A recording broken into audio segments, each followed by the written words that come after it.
Cue the laughter, please.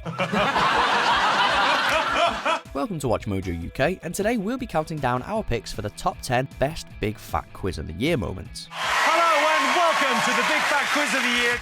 Before we begin, if you enjoy this video, be sure to subscribe for more great content. For this list, we'll be looking at the best moments given to us by Channel 4's Big Fat Quiz of the Year. All Big Fat Quiz moments, including those from anniversary specials, decade specials, and Big Fat Quizzes of everything, are in with a shot today. So strap in, play along, and enjoy. Get yourself checked. Seriously.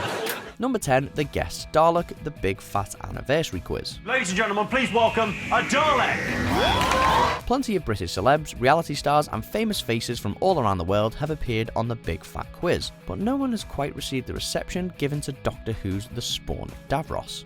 Invited along to ask the final question and to add a little sizzle to the tail end of the 2015 show, the Dalek proved hilariously deadpan and comically true to its non-compromising alien roots. Excuse me, are you a male Dalek or a female Dalek? There is no such thing as gender in the Dalek world. Right, good. Don't matter that much in the human world. The visitor from Skaro meets Jack Whitehall's curiosity with frank and straightforward replies, but when Jack's query about its TV work prompts Jimmy Carr to joke that it was appearing on the next 8 out of 10 cats, the Dalek answers with arguably the line of the night. I will exterminate all the cats! Number 9, Mel B and the Spice Girl lyrics, the Big Fat Quiz of the Year. I'm really confused. You're really confused? Very confused. You used to be in the Spice Girls, you're now on X Factor, and somehow it's led you to this. Mel B didn't exactly endear herself to the Big Fat panel when she took part in the 2014 edition. Falling out with just about everyone at least once and having an on-again, off-again turbulent relationship with her teammate Mickey Flanagan, Mel played through the quiz in permanent state of moody confusion. Can I ask an audience member? No. As a result, Scary Spice was often the butt of the joke, if not the joke itself, with one moment sticking out above all others. When the panel bombards her with a string of Spice Girls lyrics, she seems at a loss for how to react. Don't tell me that I'm wrong, that I'm really wrong. Still, she couldn't have been really bothered since she didn't say goodbye, but was it what she wanted? What she really wanted? You got the right answer? Yeah. Well, me. Number 8, Jon Snow's Hotline Bling, the Big Fat Quiz of the Year. All right, for our next question, it's over to the one and only Jon Snow. He's reporting on one of the biggest songs of the year, but what is it? If there's one thing that we've definitely learned from the Big Fat Quiz, it's that newsreader Jon Snow is totes up on his pop music and club bangers. That and The Man Can Boogie.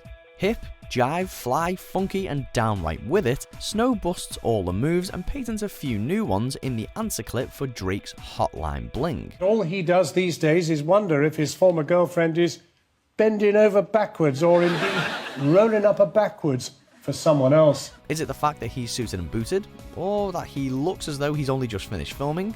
No one can be sure. OK, Richard, Greg, what did you put? The Drake song where he dances in various unfurnished white rooms. The charts prove nothing, and the stats are meaningless when it comes to explaining the genius behind this dance. I know that can only mean one thing. Ever since I left the city, you. Number 7, Sean Locke and child actors, the Big Fat Quiz of the Year. Kids acting out one of the year's big news stories is a regular feature on Big Fat Quiz.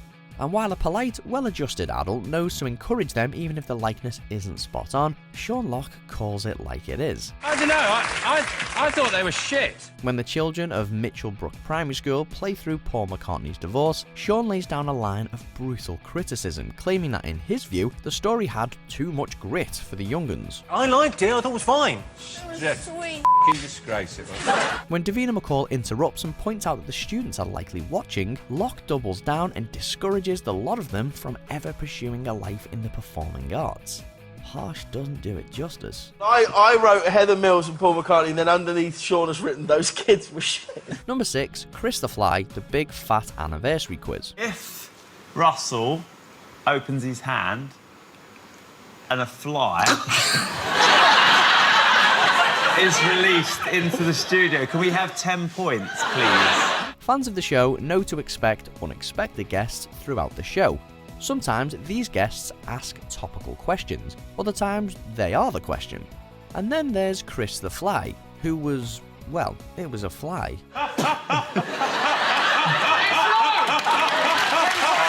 With the goth detectives reunited for one last case and openly cheating throughout, Russell Brand and Noel Fielding become increasingly detached from the game in order to tend to the buzzing insect, which they set free in hope of winning a big points payout. The fly's back! The fly's back! I caught him this time. Ah! Oh my God! Did you see? 10 points now! Noel recaptures the fly later in proceedings, or at least claims to, and alleges it's the same creature as from earlier in the show. But how does he know? Well, because they're on first name terms, of course. How do you know it was the same one? Well, because he's called Chris. Number 5, the dress, the big fat quiz of the year. Do you like kung fu movies? Yes. Greg, this is not an internet date. The fuel for heated Facebook exchanges, office disputes, fist fights, awkward family dinners, and full-on arguments, that dress divided the world in 2015. Did you see blue and black, or were you just wrong? It was this generation's moon landing. Okay, maybe that's a bit strong. There was a dress, and this year it became very famous. The most famous dress. But anyway, David Mitchell and Rob Brydon waded into the age-old debate, with Mitchell's orderly, pedantic, logic-driven mind seeing blue, and he wouldn't have it any other way. But Brydon, even with the actual dress in the actual room where he's actually sitting, just can't accept that it's not white and gold. Rather than admit he is wrong, or at least that he sees it differently, Rob insists there is trickery afoot. Well, my respect for you has gone out of the window. Number 4, turkey sandwiches and Noel and Dara's one-night stand at Glastonbury, the big fat quiz of the year. Are there any vegetarians here in the audience? Stop squeezing the sandwich. What is this process? In 2012, Jack Whitehall and James Corden ordered in pizza during the show. The following year, Jonathan Ross decided that for his mid-quiz feast, he'd bring along his Christmas dinner leftovers. But when he hands out hand-pressed turkey sandwiches, the show completely falls apart. First of all, it's suggested that Dara O'Briain would look like Gru from Despicable Me if he were to don Noel Fielding's coat. He does so, and does indeed. What follows is Dara and Noel crashing on the steps of the set and drifting into the surreal notion of two strangers having a reluctant come down at a festival, while Jimmy valiantly tries to keep quizzing around them. I gotta get back to my tent.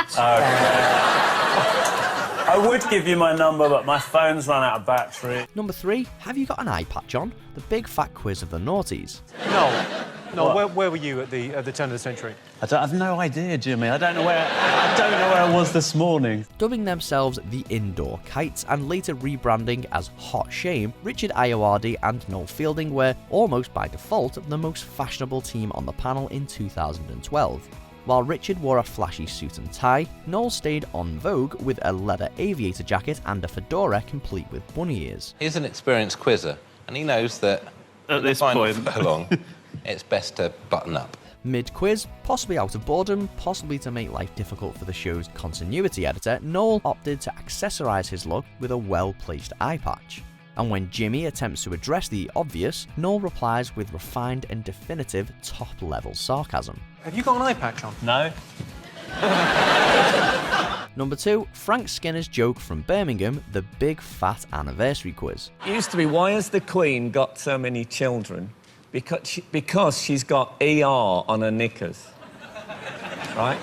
And in Birmingham, that means ER. Ordinarily, Frank Skinner is treated with the esteem entitled to a casually charming West Midlands comic.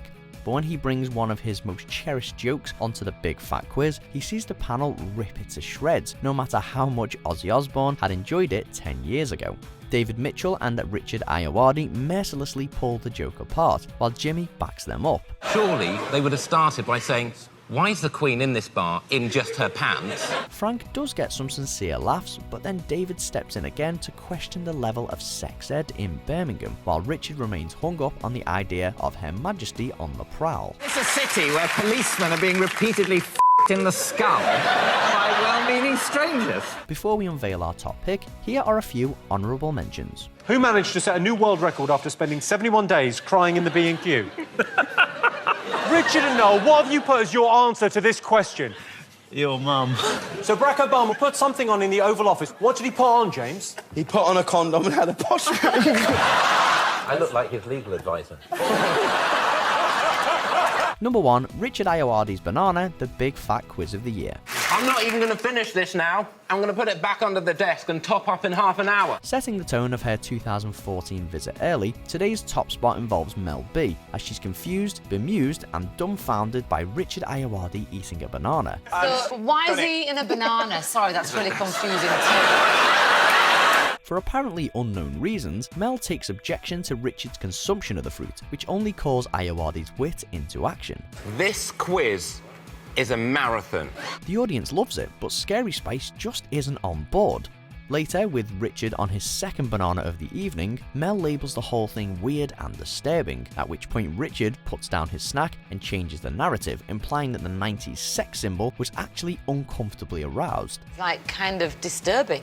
I think it's just because I'm very sexual. For the first time all show, Mel's left speechless. Do you agree with our picks? Check out these other great clips from Watch Mojo UK and subscribe for more great content.